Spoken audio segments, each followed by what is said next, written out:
62 මං හිතේ ගිය සතියේ ඔබ මේ සමහර ගොඩක් ආවේ අඩුයි. ඒ වුණාට ගිය සතියේ අපි කතා කරපු දේ ගොඩක් වැදගත්. මොකද එකක් තමයි මේ අපි දැනගෙන හිටපු සංකල්පයක තියෙන වැරදි සංකල්පයක්. ඔය සමානාත්මතාවය කියන එක ගැන කතා කරානේ. ගෙදර තියෙන සමානාත්මතාවය අපේ රටේ තියෙන සමානාත්මතාවයයි මේ සමානාත්මතාවය වැරදීම නිසා අපිට පෞල් ජීවිතයක නැත්නම් අපේ රටේ හව වෙන ඕනම තැනක ආයතනයක් වශයෙන් ගත්තට පස්සේ අසාර්ථක වෙලා තියෙන විදිය ගැන කතා කරා සමානාත්මතාවය කියන එක ගැන කතා කරලා. එතකොට මේ ඒකයි ඔය මේ දැන් මම කාලය තිස්සේ කතා කරන දේ තමයි මෛත්‍රිය කියන එක. මෛත්‍රිය කියන සංකල්පය වැරදිච්ච නිසායි අපිට මේ ප්‍රශ්නේ මතුවලා තියෙන්නේ. දැන් අපි හැමෝම දන්න මෛත්‍රිය ගැන. දැනගෙන ඉන්න මෛත්‍රිය කියලා කියන එක ඔය අපේ බුදුහාඳුරු කියප එක නෙමෙයි වීම තමයි ප්‍රශ්නේ තියෙන්නේ. ඒ නිසා ඒ ගැන මේ ගිය සතියේ අපි ගොඩාක් කතා කරා. ඒ ගිය සතියේ කතා කරපු එකෙන් මට තව කාරණා කීපයක් කතා කරගෙන යන්න පුළුවන්. එකක් තමයි මම මේක සංක්ෂිප්තව කියන්නම්. එකක් මේ ඒ කතාවක්නේ අපි කතා කරේනේ සත්‍ය සිදුවීම. ඒ මොකද්ද? දැන් ගිය සතියේ ආපු නැති අයටත් ආපු අයටත් මතක් වෙන්න. පවුල් දෙකක් තියෙනවා. එක ළඟ ගෙවල් දෙකක්. ඒ ගෙවල් දෙකේ එක ගෙදරක ඉන්නවා පුංචි දරුවෝ දෙන්නෙක් හිටියා. ඊට පස්සේ අනිත් පැත්තේ ගෙදර හිටියා තාත්තා අකිනර ගෙදර අම්මයි තාත්තයි පොඩි දරුවෝ දෙන්නෙක් හිටියා අවුරුදු 4ක් 5ක් වගේ වෙන පුංචි වයසේ. අනිත් පැත්තේ ගෙදර හිටියා අවුරුදු 17ක් 18ක් වෙන තරුණ වයසේ ළමයි 4 දෙනෙකුත් අම්මයි තාත්තයි හිටියා. මේ ගෙදරවල් දෙක අතර ඉඩ කඩම් ප්‍රශ්නයකට බහින් බස් වීම නිසා අර දරුවෝ 4 දෙනෙකුයි අම්මයි තාත්තයි හිටපු පවුලේ ඇවිල්ලා මොකක් කරාද අර ගෙදර ඇත්ත එක රණ්ඩු වෙලා අවසානයේ මරණයකින් තමයි අම්මයි තාත්තයි මැරුණේ. එහාර මේ දරුවෝ දෙන්නෙක් හිටපු ගෙදර අම්මයි තාත්තයි මැරෙනවා අර අයගේ අතින්. මැරුණාට පස්සේ මේ පැත්තේ ගෙදර තාත්තා නඩු කියනවා මේකත් එක්ක ඒ පොලිසියේ මේ වෙලා අවසානයේ නඩු කියන නඩුවෙන් වරදිකාරය බවට පත් වෙලා ඒ තාත්තා මොකක් වෙනවද වසර ගානකට හිර දඬුවම් විඳිනවා. ඒ අතරේ අර පවුල් වල අය ඒ කට්ටිය හිරේ හිටිය ටික කාලයක් ඒවෙන් නිදහස් වෙලා ගමට ආවට පස්සේ ටික කාලයක් ගියාට පස්සේ අර ගෙදර පුංචි දරුවෝ දෙන්න නැන්දලා මාමලා ගෙවල් හැදෙන්නේ. හැදුණට පස්සේ මේ ළමයා මොකක් වෙනවද ටික කාලයක් ගිහිලා තරුණ වයසටපත් වෙනවා. තරුණ වයසටපත් වුණාට පස්සේ මේ දරුවෝ බලනවා අපේ අම්මට තාත්තට මොකද වුනේ කියලා. ඊට පස්සේ යාළගේ ඥාතීන් කියනවා මෙන්න මේ අහවල් තමයි ඔයාගේ අම්මයි තාත්තයි මැරුවේ කියලා. ඒතකොට ඒ අය තරුණ වයසට ඇවිල්ලා ටිකක් හැඩිදෙරි වයසේ ඒ වෙලාවේදී අර මොනවාද අනිත් පිරිසට දැන් අර තරුණ දරුවෝ දෙන්නේ කියන අම්මයි තාත්තයි නැති වෙච්ච දරුවෝ දෙන්න ටිකක් එයාලගේ යාළුවෝ පිරිසක් ඉන්නවා. මේ අය යාළුවොත් එක්ක තරහින් දැන් අර අම්මයි තාත්තයි මැරුවා කුළු තරහින් අර මිනිස්සුන්ට ගිහිල්ලා එක එක තර්ජන ගර්ජන කරනවා. මේ අතරේ මෙතන හිටපු වැඩිමහල් සහෝදරයෝ තුන්දෙනා කල්පනා කරා මෙතන හිටියොත් කවදක හරි මුන් අපිව මරණව අරකි පලි ගන්න අම්මයි තාත්තයි මරපේකේ පලිය ගන්න. ඒ නිසා මේ ගම ඇතැරලා යන්න ඕනේ කියලා යන්න මල්ලිටත් කතා කරනවා. මල්ලි කියනවා මම ඉන්නේ නැහැ. මම ඉන්නවා. උඹලා අපි තාත්තලාත් දෙමව්පියෝ එක්කලා කරේ ලොකු වැරද්දක් බලපන් අර විතර මිනිස්සු අන්තස්සන වෙලා ඉන්නේ. ඒ දරුවෝ දෙන්නට අම්මා කෙනෙක් තාත්තා කෙනෙක් නැහැ නේ. ඒ නිසා දැන් තාත්තා හිරේ වැටලා ඉන්නවා. අම්මත් මෙහෙන් දුක් විඳිනවා අපිත් දුක් විඳිනවා. ඒ වුණාට අපි දුක් විඳින්න සුදුසුකම් තියෙනවා. ඇයි අපි වැරද්දක් කරලා දුක් විඳින්නේ. නමුත් අර දරුවෝ දෙන්න දුක් විඳින්නේ කිසි වැරද්දක් නොකරේ. දරුවෝ දෙන්නට අම්මයි තාත්තයි නැතුවනේ වැරද්දක් කළා නෙමෙයි කියන තැනින් මල්ලි කල්පනා කරනවා. මල්ලි කියනවා මම ඉන්නේ නැහැ. ඔයාට ඕන යන්නේ කොට පස්සේ ඒ තුන් දෙනා වෙනත් ගමකට යනවා අම්මත් එක්ක. ඊට පස්සේ මේ ගෙදර ඉන්න මල්ලි ගමේ ඉන්නවා.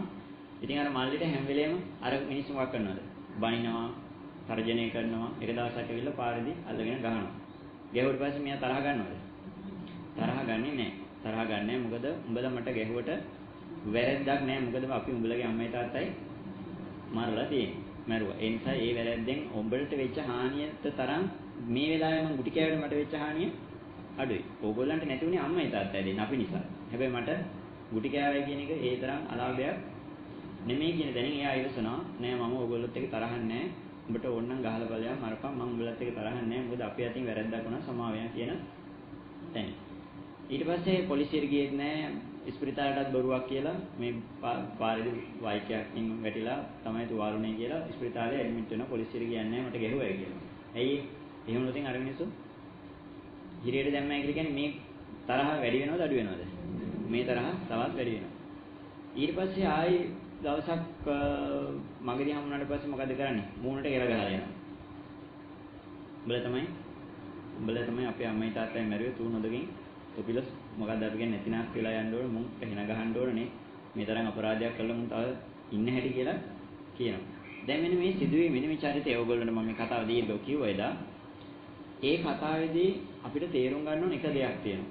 අපිට සමහර දේවල් බලන්න අර ඒ මල්ලි බාලමුත් කෙනානේ දැන් ගෙදර ඉන්නේ නේ. මම කතාව සංක්ෂිප්තව ගිසතිය දේශන ටික අහලා බලන්න ඒකේ දීර්ඝව තියෙනවා. ඒ ගෙදර ඉන්න මල්ලි මේ අර එක දවසක් ගුටි කන වෙලාවේ එයා පළවෙනි සැරේ ඕනනම් ඉවසගෙන ඉන්න පුළුවන්. හැබැයි දෙවෙනි සැරේ පාරදිත් හම් වෙලා මුණ්ඩ කියලා ගමම ටිකක් කේන්ති යන්න ඉඩ තියෙනවා. මේක ඉවසගෙන ඉඳලා හරියන්නේ නැහැ. දැන් අයියලා කියපු කතාව හරි ගියා නම් මෙතනින් ගියා නම් හරි. එහෙම නැත්තම් මොකද කරන්න තියෙන්නේ? එහෙම නැත්තම් ওই දෙන්නත් මරලා දැම්මනම් එතනින් ඉවරයි. ආයෙ ගන්න දෙනවා. ඒ පවුලම ඉවරයි. එතකොට ආයෙ ගන්න දෙනව නැහැ. දැන් ඔන්න මල්ලිට ඔන්න එතන ඉවසගෙන ඉන්න පුළුවන් ඕන නම් කේන්ති ගිහිල්ලා ආයෙ අර මිනිස්සුන්ට බනින්න හෝ ගහන්න හෝ අතකුස්සන්න පුළුවන්. පුළුවන්කම තිබුණත් නොකර ඉන්නවා කියන එක ලේසිද? පුළුවන්කම තියෙද්දි නොකර ඉන්නවා කියන එක ලේසිද? ලේසි නෑ. හැබැයි කරොත් මොකක් වෙනවද? කරොත් මේ ප්‍රශ්නේ වැඩි වෙනවා මිසක අඩු වෙන්නේ නෑ. දැන් අපි ගිස්සතේ කතා නොකරපු තැන මම මේ කතා කරන්නේ. එතකොට මල්ලිට පළවෙනි සැරේ ගහද්දි මල්ලි ඉවසගෙන හිටියා. දෙවෙනි සැරේ මූණට කියලා ගහද්දි ඉවසගෙන ඉන්නත් පුළුවන් ඕන නම් වචනයක් දෙකක් කියලා උඹ ලෙඩත් ගහද්දි මම ඉවසගෙන හිටියා මේ හැමදාම ওই වැඩේ කරන්න බෑ කියලා හරි කිව්වනම් මොකක් වෙනවද? මේ ප්‍රශ්නේ තව ටිකක් දුර දිගේ යනවා. එතකොට දෙවෙනි දවසේ ඉවසනවා. ඊට පස්සේ අපි කොහොමද තුන්වෙනි දවසේ මොකක් කරාද? ගෙදරටම ඇවිල්ලා යාළුවෝ ටිකුත් එක්ක ඇවිල්ලා ගෙදරටම ඇවිල්ලා ගහලා යනවා. කේන්ති කියලා. ගහලා කකුලක් කඩනවා කියලා නේ. කකුලක් කැඩෙනවා. එතකොට මෙන්න මේ කකුල කැඩෙන වෙලාවේ මම ගහද්දිත් ඉවසන් හිටියා. මූණට කියලා ගහලා ගියා. එදත් ඉවසන් හිටියා. මුන් ඇවිල්ලා තව දැන් එක දවසක් ගහලා සමාවෙන් කොට පස්සේ නවත්තන්න එපායනේ. දැන් මොකද මගේ කකුලකුත් කැඩුවා. අද නම් මන්ට පිටිවසන්නේ නැහැ කියලා මොකක් හරි ක්‍රියාමාර්ගයක් ගත්තා නම් මොනව වෙනවද? අර දවස් දෙක ඉවසුපෙකේ වැඩ නැති වෙලා යනවා. මෙන්න මෙහෙම අපිට ඕනම වෙලාවක මේ සිදුවීම් දිහා බලන්න මේ සිදුවීම අපිට ඕනම වෙලාවක ඉවසලා ඉඳලා එක සැරේට මොකක් කරන්නද අපි? ඉවසීම අත්හැරපු ගමන් අර දවස් ගානක් ඉවසන් හිටපෙකේ වැඩ නැති වෙලා යනවා. ඒ නිසා අපි අපේ ජීවිතේ බලන්න සමහරලාට ওই ඉවසීම කියන එක මෛත්‍රී කාරණා විතරක් නෙමෙයි. අපිට කාට හරි දෙයක් දෙන්න ගියා. කාට හරි උදව්වක් කරන්න ගියා.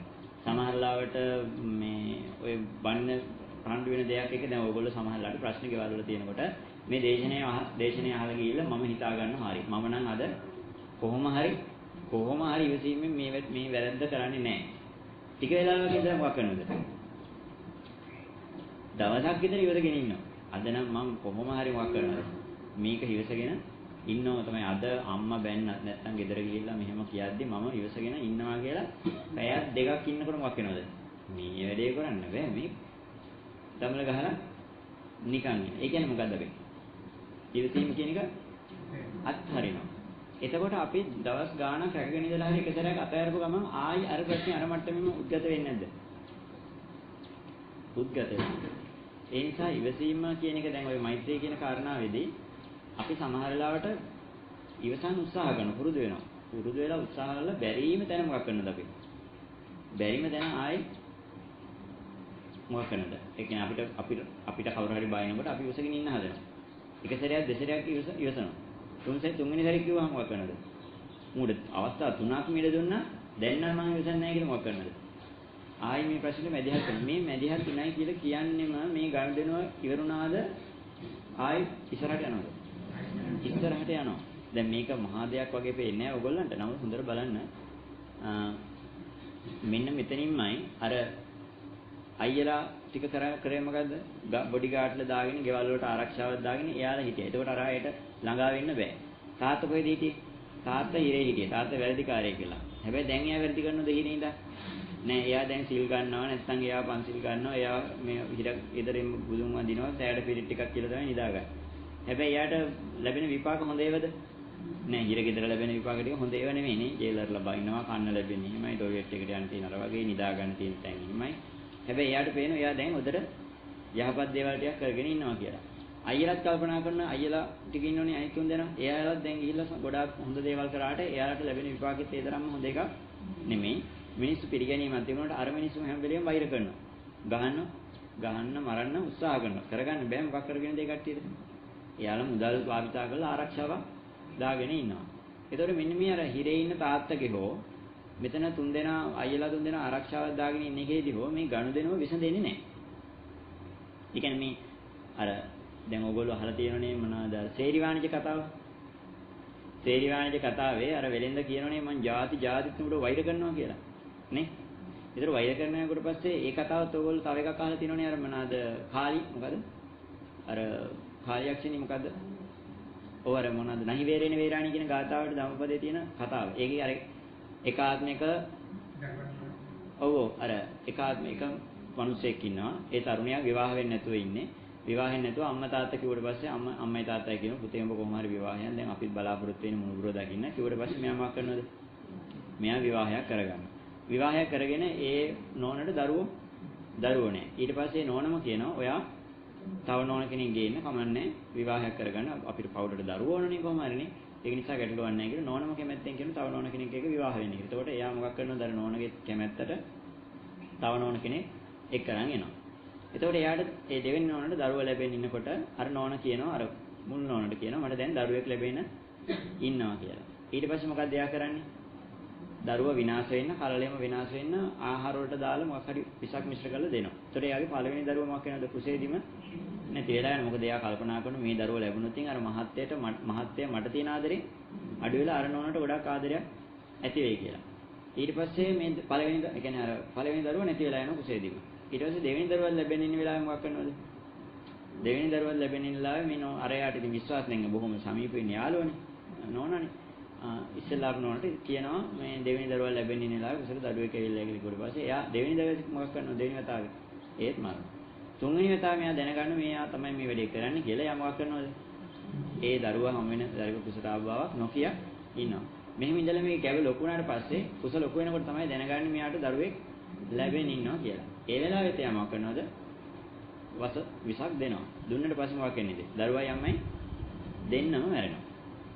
මැරෙන වෙලාවේ මෙයා ප්‍රාර්ථනා කරනවා මම උඹේ දරුවොත් කවදක හරි මරණවයි කියලා. ප්‍රාර්ථනාවෙන් කියන්නේ වෛරයක් නෙනේ.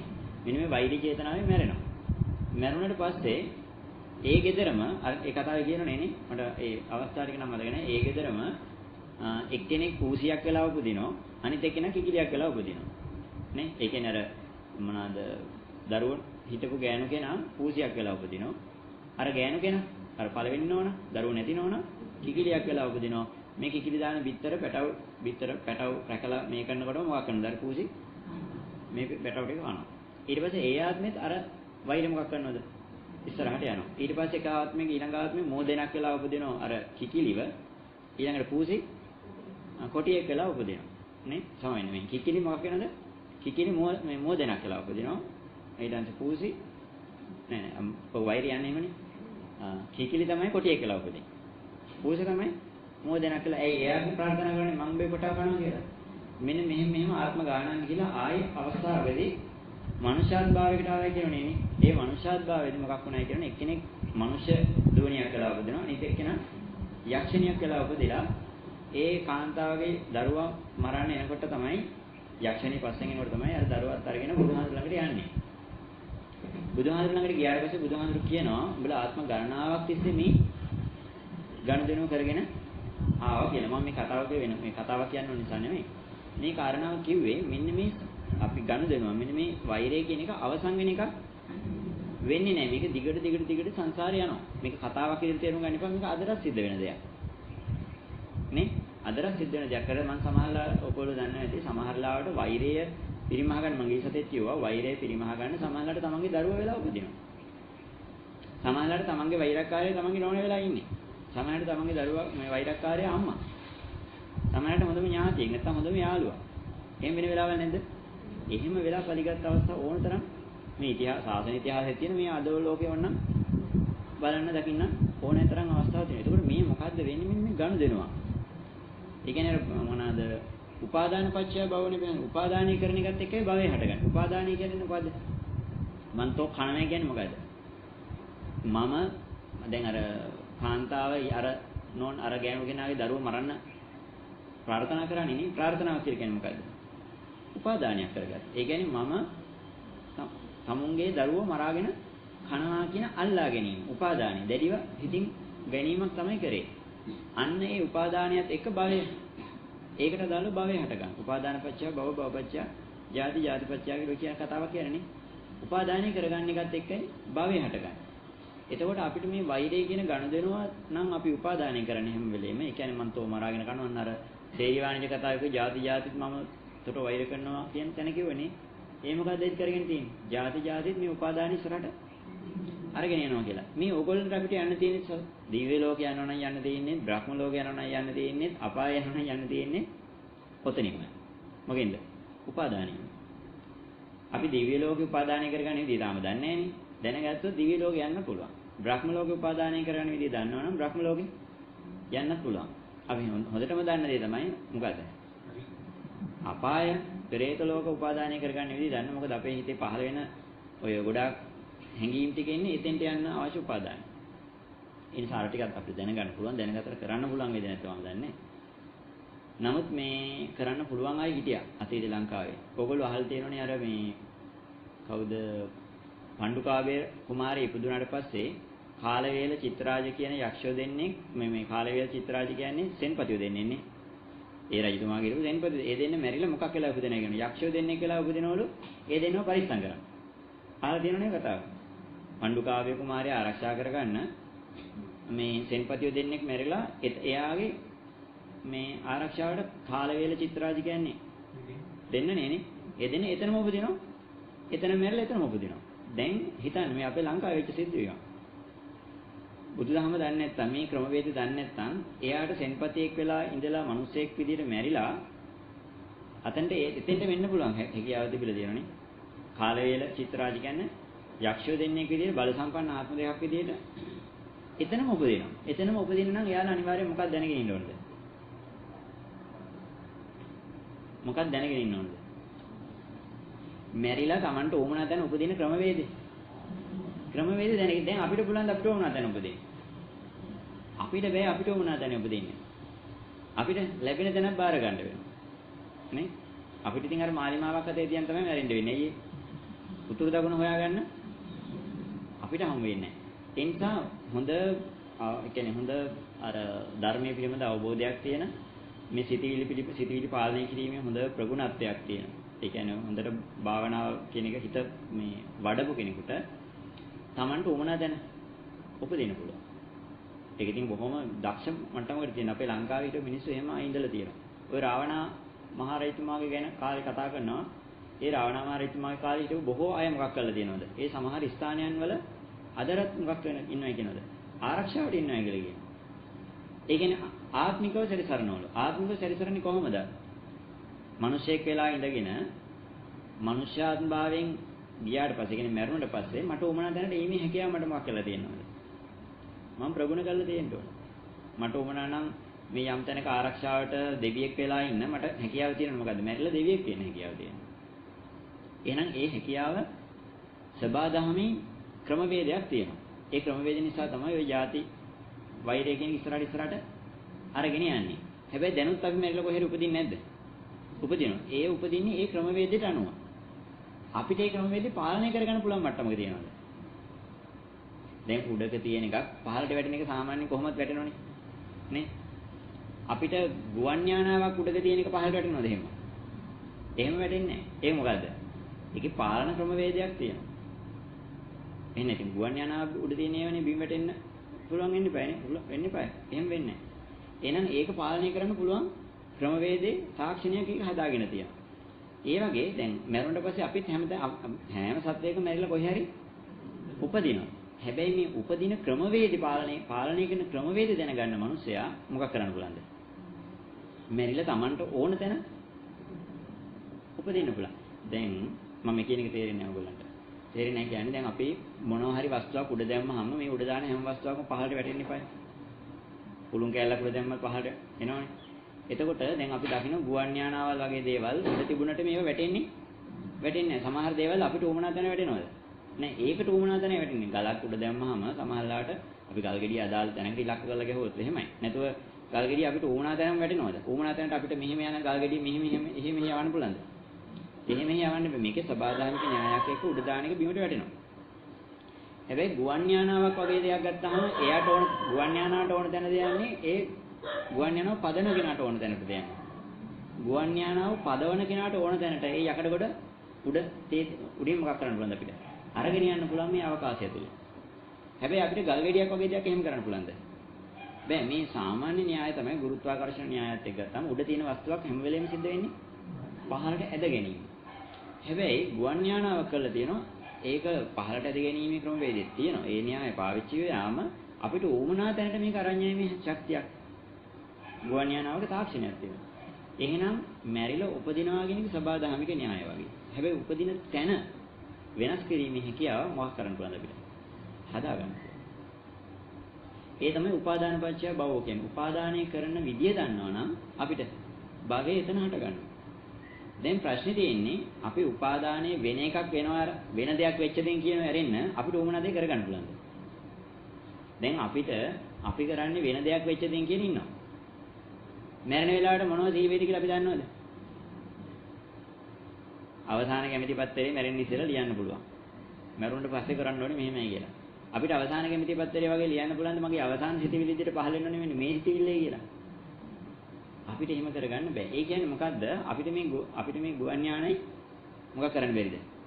අපිට ඕන විදිහට පාලනය කරන්න බෑ. වෙන දෙයක් වෙන්න දෙනවා. ඒ කියන්නේ ඔහේ අර නූල ගැලිච්ච සරුංගලිය වගේ. එහෙනම් අතීතයේ හිටපු මේ දහම හොඳට ප්‍රගුණ කරපු අයට හැකියාවක් තියෙනවා මොකද්ද? මේ සිතිවිලි Tamanට ඕන විදිහට හැසිරවීමේ හැකියාවක් තියෙනවා. ඕගොල්ලන්ට තව උදාහරණයක් කියන්න මම මේ උදාහරණ ඔක්කොම කියන්නේ මේ වෛරය කියන එක ඉස්සරහට යන විදිය. මේක මේ යන න්‍යායෙම තමයි අපිට දිව්‍ය ලෝක යන්න තියෙන්නේ. මේ යන න්‍යායෙම තමයි බ්‍රහ්ම ලෝක යන්න තියෙන්නේ. මේ යන න්‍යායෙන් තමයි කොහෙටවත් නොයා ඉන්න තියෙන්නේ. මේක දන්නේ නැති මිනිහට කොහෙටවත් යන්නත් බෑ. Taman යන තැන ගැන තීරණය කරන්නත් බෑ. Tamanට ඕන තැනට යන්නත් බෑ. කිසිම තැනකට නොයා ඉන්නත් බෑ. බුදුහාමුදුරු කියනවා මේ කාරණාවල් ඕගොල්ලන්ට කවදක හරි ප්‍රත්‍යක්ෂ වෙන දවසක් එනවා. මේ කරන විදි. බුදුහාමුදුරු කියනවා මහණෙනි මම මනුෂ්‍ය අපායක් දන්නවා අපායට යන ක්‍රමයක් දන්නවා. තිරිසන් ලෝකයක් දන්නවා තිරිසන් ලෝකයට යන ක්‍රමවේදයක් දන්නවා. ඊළඟට මනුෂ්‍ය ලෝකයක් දන්නවා මනුෂ්‍ය ලෝකයට යන විදියක් දන්නවා. දිව්‍ය ලෝකයක් දන්නවා කාමාවචර දිව්‍ය ලෝක ටික තියෙනවනේ. දිව්‍ය ලෝකයක් දන්නවා දිව්‍ය ලෝකෙට යන ක්‍රමයක් දන්නවා. බ්‍රහ්ම ලෝකයක් දන්නවා රූපාවචර අරූපාවචර බ්‍රහ්ම ලෝක. බ්‍රහ්ම ලෝකයක් දන්නවා බ්‍රහ්ම ලෝකයට යන විදියක් දන්නවා. ඔය 31 භූමියක් දන්නවා. ඔය 31 භූමියට නොයා ඉන්න විදියක් දන්නවා. 31 භූමියට නොයා ඉන්න විදිය කියන්නේ මොකද්ද? නිවන් දකින්න කියන්නේ. නිවන් දැකේ නැතොත් ඔය 31 භූමියේ එක කොහේ හරි උපදින්න වෙනවා. එතකොට මේ වෛරයේ යන ක්‍රමවේදයටම තමයි ඉතුරු ටික දැන් වෛරයෙන් අවර ශ්‍රේණි වාණිජ කතාවේ වගේ නැත්නම් අර කාලියක් කියන කතාවේ වගේ මම පතාගෙන තෝ කනවා කියලා පැතුවම මොකක් වෙනවද? උපාදාන නිසා අර දෙන්න ඒ ජීවිතේ ඉස්සරහට යනවා වගේ අපිට මෙන්න මේ කාරණාවෙදිත් හැම දෙයකදීම සිද්ධ වෙන්නේ මේකයි. මම අර කියන්නේ මොකද්ද? විහාර මහදේවිය ඔයගොල්ලෝ අහලා ඇති කතාව මේක. විහාර මහදේවියට උමනා වෙනවා මොකද්ද? රජතුමා කියනෝනේ මේ රට ආරක්ෂා කරන්න. දැන් අර සොලින් රට මේ ආක්‍රමණය කරපු වෙලාවේ හාමුදුරන්ට ගිහින් කියනවා හාමුදුරනේ මේ රට ලොකු අනතුරක තියෙන්නේ. දැන් මොකද්ද මේකට කරන්නේ?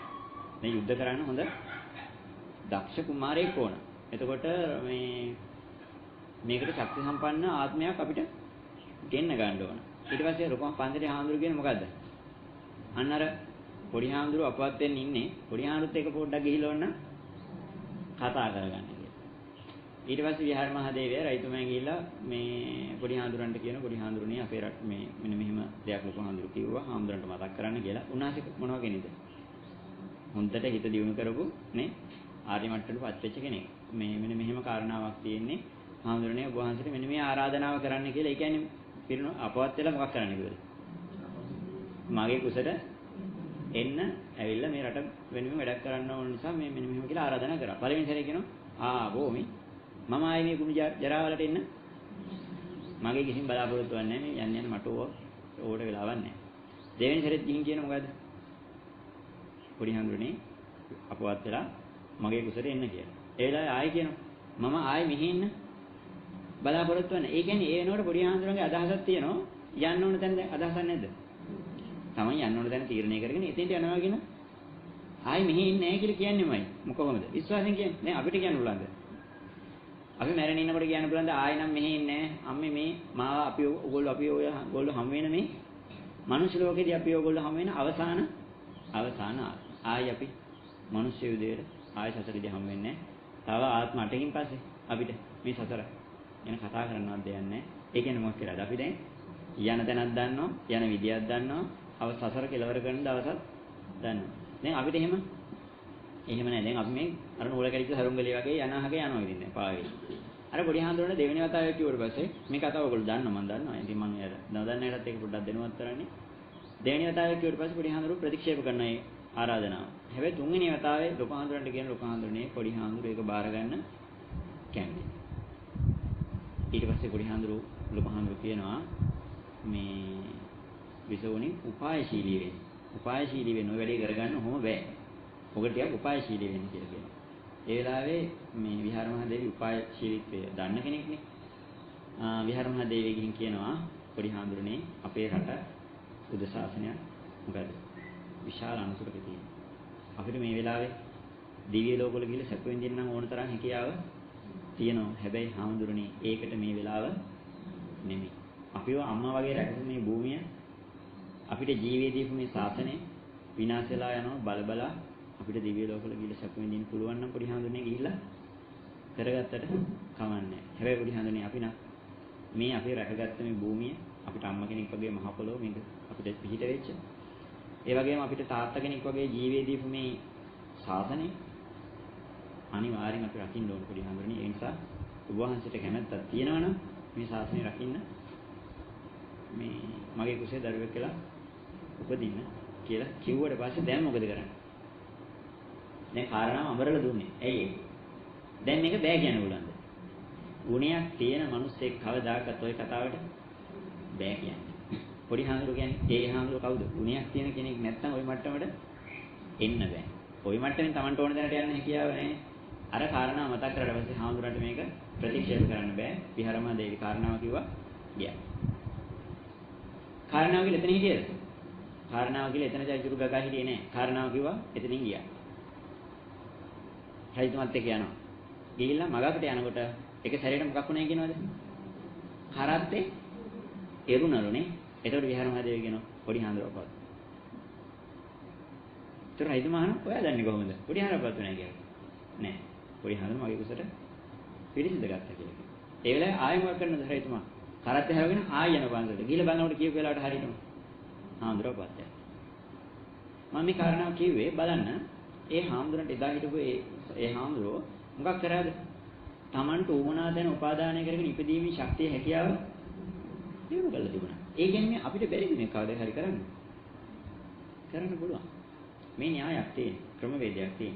ඒතර වෛර කරන එක ඇතුලේ සිද්ධ වෙන්නේ මොකද්ද? ඔන්න ඔය ක්‍රමවේදෙන්මයි මේ ඊළඟ භවයේ යන්නේ. අපි නොදැනුවත් වුණත් වෛරයකින් අර ගනුදෙනුවක් හදා ගන්නවා කියලා කියන්නේ මොකද්ද? උපාදානයක් නේ කරගන්න. නේ? හොඳ පැත්තට උපාදානය කරන්නත් පුළුවන්. නරක පැත්තට උපාදානය කරන්නත් පුළුවන්. මම ಜಾතිත් නම් වෛර කරනවා තෝ මරාගෙන කනවා කියලා කියපු ගමන් මොකද්ද? නරක පැත්තෙන් ප්‍රබල උපාදානය. ප්‍රබල උපාදානයෙන් මොක කරන්න පුළුවන්ද? උපාදාන පත්‍ය බව. ඒතර අර හාමුදුරුවෝ මොකක් කරාද? ප්‍රබල උපාදානය කරගත්තේ. මම මේ රට ජාතිය වෙනුවෙන් ඒකනේ දුටුගැමුණු රජතුමා ඇවිල්ලා කිව්වේ මාගේ මේ ව්‍යායාමයේ මේ මම මේ පිස්සු නටන්න මේ යන්න තරන්නේ නැතුව කරගන්න දෙයක් නැතුව ඇවිල්ලා මේ ආව නෙමෙයි. මේ ආව මොකද?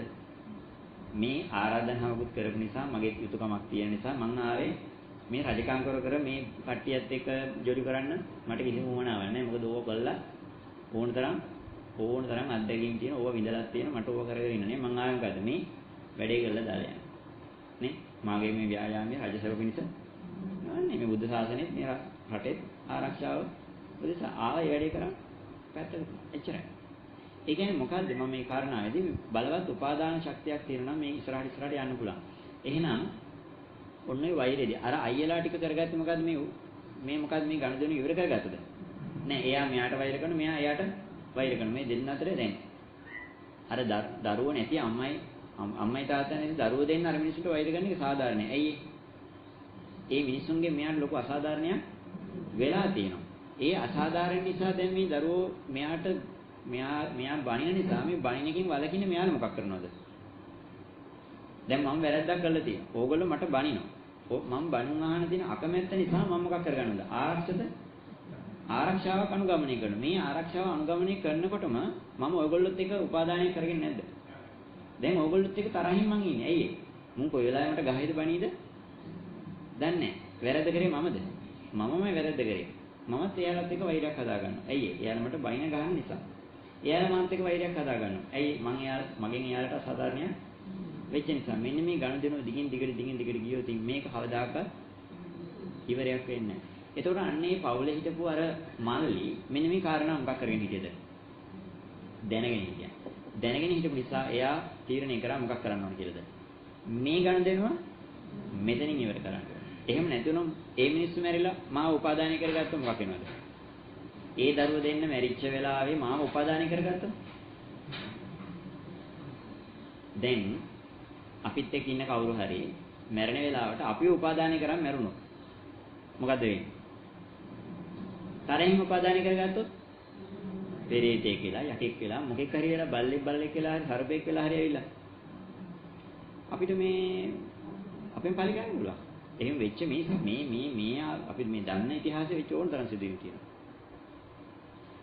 එක අවස්ථාවකදී මේ ලංකාවේ කන්නේ පිටරටක සිදුවීම මේ සාමාන්‍යයෙන් සාදයකට ගිහිල්ලා කට්ටිය සාදයක ඉන්න වෙලාවේ පොඩි ළමයි පොල්ලක් අරගෙන මිනිහෙකුට ගහනවලු. මූ තමයි මාව මැරුවේ කියලා ලීයක් අරගෙන මේ ගහනවල ඒ සාදේලාව වෙනත් මිනිස්සුෙකුට. ඒ මිනිස්සේ කවදාකවත් දැකලත් නැහැ. ඊට පස්සේ ඔක පත්තරේ දිවින පත්තරේ හරි මොකක් හරි පත්තරයක තිබ්බ සිදුවීම මම කිව්වේ. ඊට පස්සේ මේ අම්මා අහනවා පුතේ මොකද්ද මේ කරන්නේ? නෑ නෑ අම්මා මූ තමයි මාව මැරුවේ කියලා පෙන්නනවලු. පුතේ ඔයා මේ අඳුරන්නේ නෑනේ. කවදාකවත් අපි දැකලත් නෑනේ පුතේ. නෑ නෑ අම්මා මේක තමයි මාව මැරුවේ කියලා කියනවා. ඊට පස්සේ මේ දරුවා දැන් අර මිනිස්සුන එතන ඉන්න මිනිස්සුන හරි පුදුමයිලා. මේ පොඩි ළමයි ලීයක් අරගෙන අර මිනිහට ගහනවා. පනිනවා. ඊට පස්සේ නිස්කලංකව ඇහවලු පුතේ මොකද්ද මොනේ දැන් මේ මාම ඔයා අඳුරන්නෙත් නෑනේ. ඔයා දැකලත් නෑනේ. අපි අඳුරන කෙනෙකුත් නෙමෙයිනේ. නෑ නෑ අම්මේ පෙර ආත්මෙදී මම නායක කියලා හිටියේ. මේ මිනිහා තමයි පොල්ලක් අරගෙන ඇවිල්ලා මට ගහලා මාව මැරුවේ. ඊට පස්සේ තමයි මම අම්මගේ කුසට ආවේ කියලා. එතකොට ඒ මොකක් වුණාද? අර ගහපු එකේ වෛරය කියන එක තියෙනවා. දැන් අර කියන්නේ අලින්ට වගේ මොනවා හරි කෙනෙහිලි කමක් කරොතින් අවුරුදු ගානකට පස්සේ වුණා දැක්කොතින් අඳුර ගන්නවා කියලානේ. දැඩි උපාදාන ශක්තියක් කාට තියෙනවද? අලියගෙන් සදාට තියෙනවා. කොහේදී හරි හමුනොත් ආය දවසට ඒ පලිය ගන්නවා. අර ඔය දුදුගුණ රජතුමාගේ දසමහයෝධුන් ගෙතරත් ඔහොම එකක් තිබුණේ නේ. ඔව් ඇතත් එක්ක මේ කණ්ඩුල ඇතත් එක්ක කවුද? ඔව් හක්කේ ගල්ගෙඩිය තියන් හිටියා කියනෝනේ නේ. කොයි වෙලාවක හරි ගහන්නේ කියලා. ඒක අවසන් කරේ කවද්ද? මහා යුද්ධ වෙලාවේ කණ්ඩුල ඇතත් එක්ක තමයි කණ්ඩුල ඇතා පුංචි කාලේ දසමහයෝධුන්ගේ මැද ගෝඨයිම්බර තිබුණේ. ගෝඨයිම්බරනේ. ගෝඨයිම්බර මේ කණ්ඩුල ඇතා පුංචි කාලේ අර දල දෙකෙන් උස්සලා මෙහෙම කරකැවුණනේ. බිම ඇන්නෝනේ. ඒ වෙලාවේ කණ්ඩුලට පුදුම ලැජ්ජාවක් ඇතිවෙනවා. මම මේ කතාවේ කියන්නේ සාමාන්‍ය විස්තරයක් දන්නේ නැහැ ලොකුට. ඒ වෙලාවේ මේ මෝ කල්පනා කරාලු මං කවදක හරි මුගෙන් පලි ගන්නවා කියලා. පොඩි කාලේනේ. ඊට පස්සේ ඒ වෙලාවේ හක්කේ ගල් ගෙඩියක්ද පොල් ගෙඩියක්ද තියගත්තා. මූට මං කොයි වෙලාවක හරි මේකෙන් ගහනවා කියලා. දැන් ඉතින් කණ්ඩුලට තාලොක් වෙලා හැම වෙලෙම බලනවලු හොඳ අවස්ථාවක් එනකම් මේකට ගෝඨයිම්බරට දෙන්න. ගෝඨයිම්බරත් දන්නලු මූ ඉන්නේ දැන් මාත් එක්ක මේ වෛරෙන් කියලා. ඊට පස්සේ මහා යුද්ධ වෙලාවේ කණ්ඩුලතා දැන් අර මේ මොනවාද අපි අර තියෙන මොකද්ද තාප්පේ ප්‍රධාන තාප්පේ කඩනවනේ නේ. මේ තාප්පේ කඩනකොට දන්නවනේ සාමාන්‍ය යුද උපක්‍රමයක් විදිහට ලෝදිය පෙල්ලනෝනේ නේ. ලෝදිය ගින්දර යකඩුණු කළා වගේ වක්කනෝනේ අලි ඇතාගේ ඔලු ඇඟට වැක් කරපුවම ਉਹ පිච්චෙනවා. අන්නේ වෙලාවේ දැන් ගෝඨයිම්බර දකිනවා කණ්ඩුල ඇතා දැන් තාප්පේ කඩන වෙලාවේ තාප්පේ කඩාගෙන අරක වැටෙන්න හදනවා. වැටෙන්න හදන වෙලාවේ ගෝඨයිම්බර මොකක් කරේ කියන්නේ. අර කඩා වැටෙන එක අල්ලනවා. අල්ලන නවත්තනවා. ඒ කියන්නේ කවුද මැරෙන්නේ හැදුවේ? කණ්ඩුල ඇතා මැරෙන්නේ හැදුවේ. ඇතාව බේර ගන්න ගෝඨයිම්බර ඉස්සරහට පැනලා ඒක නවත්තනවා. නැවැත්තුවට පස්සේ තමයි මොකක් වෙන්නේ දැන්? අර ගල් ගෙඩිය බිමින් දානවා. ඇයි මේ ගණන් එතනින් ඉවරයි. ඇයි ඔබ මගේ ජීවිතේ බේරගන්න. හැබැයි ඔබ මට කරපු නින්දාවට නෑ මෙච්චර කාලයක් මම ඔබ මරන්න හිටියේ. හැබැයි මම හිතුවේ උඹ තාමත් ඉන්නවා මගේ ඒ මට්ටමින් කියලා. හැබැයි මම මංගනේ කැපකිරීමක් කරානේ. එතකොට මොකක් කරාද? මේ ගණන් දෙන්න එතනින් ඉවරයි. දැන් මොකද්ද? දැන් හොඳ යාළුවා. දැන් හිතන්න බැරි වෙලා හරි go time වල ඒ ක්‍රියාව නොකර කණ්ඩුලතම් මැරුණා නම් එයා උපාදානය කරගන්නේ ගෝට අර ලෝදිය පෙළපු කෙනාවද Tamanට පුංචි කාලේ අපහාස කරපු කෙනාවද? පුංචි කාලේ අපහාස කරපු කෙනා යාට ලොකෝටම හිතේ තිබුණේ. ඒ හිතින් මැරුණා නම් එයා අනිවාර්යයෙන්ම අදෘශ්‍යමාන විදියට හරි සතෙක් වෙලා හරි මිනිස්සෙක් වෙලා හරි තමන්ගේ දරුවෙක් වෙලා හරි ඇවිල්ලා මොකක් කරනවද? අරකට පලිය ගන්න. ඒ කියන්නේ ඒක උපාදානය කරගන්න විදියට නෝ ඒක සිද්ධ වෙන එක නවත්තන්න බෑ. කාටවත් නවත්තන්න බෑ. තමන්ටවත් නවත්තන්න බෑ. තමන් උපාදානය කරගත්තොත් ඒක වෙන්නේ සබාධාන න්‍යාය. ගලක් උඩ දැම්මොත් මේ භූමිය තුළ බිම වැටෙනවා. ඒ වගේ මේක සබාධානික න්‍යායක් විදිහට මේ ස්වභාවය ගැන බුදුහාමුදුරු පෙන්වනවා. උපාදාන පත්‍ය භවෝ කියලා. ඒ නිසායි මෙන්න මේ වෛරය කියන ගනුදෙනුව අපි තියාගත්තොත් මොකක් වෙනවද? ඒක දිගින් දිගට ගිහිල්ලා මේක අඩු වෙනවද ටික ටික වැඩි වෙනවද? වැඩි වෙනවා. එහෙනම් අපේ අතින් වෙච්ච වැරැද්දක් සංසිඳවා ගැනීමට නම් අපිට ගොඩාක් මොකක් කරන්නවද? ඉවසන්න වෙනවා. ඒකට බැනිද්දි බැනුම් අහගෙන ඉන්න වෙනවා. අනේ එතකොට අපිට ප්‍රශ්න එනවා. මොකනවාද? දැන් ඕගොල්ලන්ට මේක කිව්වට පස්සේ එහෙනම් දැන් හැමෝම බයිනකොට හත් දෙනෙක් ඔළුව පහත් කරන් ඉන්නද? දැන් ඉදා ඔය දෙමියත් වෙන්නේ. ඒක මොකක් වෙනවද එතකොට? නිවට කමක් බවට පත් වෙන්න පුළුවන්. එතකොට හැමෝම හිතයි දැන් මූට කිසිම කොන්ද බන නැහැ. අනේ හැම එකම බයිනකොට ඔළුව පහත් කරන් ඉන්නවා. දැන් මම මේ කියන්නේ එහෙම කෙනෙක් වෙන්න කියලාද? එහෙම කෙනෙක් වුණොත් මහා නිවටෙක් විදිහට තමයි ලෝකෙම පිළිගන්නේ. හැබැයි නෑ නිවට කමක් තියාගන්න නැතුව අපි මහා එඩිතර වීරයෙක් වගේ අර හොස්සලකින් මැස්ස යන්න බෑ. ඕන මිනිහෙකුට අර සමහර සත්ත්වින හයින කියලා සතෙක් ඉන්නෝනේ අහලා තියෙනවද දන්නේ නැහැ. හයින කියලා සතෙක් ඉන්නවා නිකන් බල්ලෙක් වගේ නේ. ඒ සතා ඕනම සතෙකුට අභියෝග කරනවා. අලිය ඇතා කැලේ ඕනම සතෙකුට අභියෝග කරන සමහරට අලියෝ පිව දානවා ඒ හයින රැහනක් එකතු වෙලා. මිනිස්සෙක් කියන්නේ මිනිස්සුන්ට අභියෝග කියන මිනිස්සුන් මරන් කනවා. ඒ සත්තුන්ගේ නැහැලු මොකද්ද? අහලා තියෙනවද ඒක? ඒ සතාගේ මොලේ නැහැලු බය උපදවන කොටස් ටික. ඒ සතාගේ හිතේ බය කියන එක නෑ. ඒ නිසා ඕනම අභියෝගයකට මුහුණ දෙන්න. ඒකෙම ප්‍රතිඵලයක් විදියට ඒ හයිනෝ ඒ රටවල් වල මේ මොකද්ද ඉන්නෝනේ හේන් කරන ගොවි පළවල් වලට පැනලා ගොවිය මරනවා. බය නැන්නේ මිනිස්සුන්ට බය නැහැ. සතු ඕනම සතෙකුට ඇටැක් කරන එක. කොටිය සිංහයට පවා ෆ්‍රැන්චුවක් එකතු වෙච්ච ගම ඕගොල්ලෝ ඔය මොනවාද ඇනිමල් ප්ලැනට් වගේ channel එකක් එකෙන් බලනවා නම් මේ හයින්ලාගේ ගැන පෙන්නනවා. අවසානයේ මොකක්ද දන්නවද වෙන්නේ? මේ මිනිස්සු ගොවිපළවල් වලට මෙහෙම දිගින් දිගටම පහර දෙන්න ගත්ත පස්සේ මේ මිනිස්සු මොකද කරන්නේ? ගොවිපළවල් වල ඉන්න මිනිස්සු තුවක්කු පාවිච්චි කරලා අර හයින්ලා සම්පූර්ණයෙන්ම මද කරලා දානවා. වෙඩි තියලා මරනවා. දැන් ඕ ලෝකේ ප්‍රසිද්ධ වෙන්නේ බය නැති නිසා. ඕ විනාශ වෙන්නේ බය නැති. ඒ නිසා මහා එඩිතර චරිතයක් වෙන්න යනවා කියන එකත් නෙමෙයි. ඒ වගේම මහා නිවට චරිතයක් වෙන්න යනවා කියන එකත් නෙමෙයි මෛත්‍රිය කියලා කියන්නේ. මොකද්ද? බුදුහාමුදුරු පෙන්නනවා ඍජු බව සහ මෘදු බව. නේ අහලා තියෙනවනේ. ඍජු මොකද්ද? දස සක්විතිවත් නේ. ඍජු බව, මෘදු බව, තපස, අක්‍රෝධය, අවිහිංසාව උනම කියලානේ කාන්ති චවිරෝධතා කියලා කතා කරන්නේ. ඒක කියන ඍජු බවයි මෘදු බවයි. ඕකේ දැන් කර්ණිමෙත් සූත්‍රය කතා කරන්නේ නේ. මොකද්ද? කර්ණිමෙත් සූත්‍රය අපි කතා කරන එකේ සන්තුස්සකෝච සුදුරෝච සල්ලෝකෝත්ති සම්තින්ද්‍රියෝච නිපකෝච අප්පගබ්බෝ. ඒකෙත් මට මතක හිටින්න තියෙනවා. ඒ කියන්නේ ඍජු බවනේ සක්කෝ උජූච සුජූච. සක්කෝ දක්ෂ වෙන්නු උජූච ඍජු වෙන්නලු. නේ? සක්කෝ උජූච සුජූච සුවචෝ. ආයි කියන සුවච වෙන්නලු. එක තැනක කියන ඍජු වෙන්නලු. අනිත් තැනක කියන සුවච වෙන්නලු. ඒකම දසක්විතිවත් කියලා කියනවා ඍජු බව සහ මෘදු බව.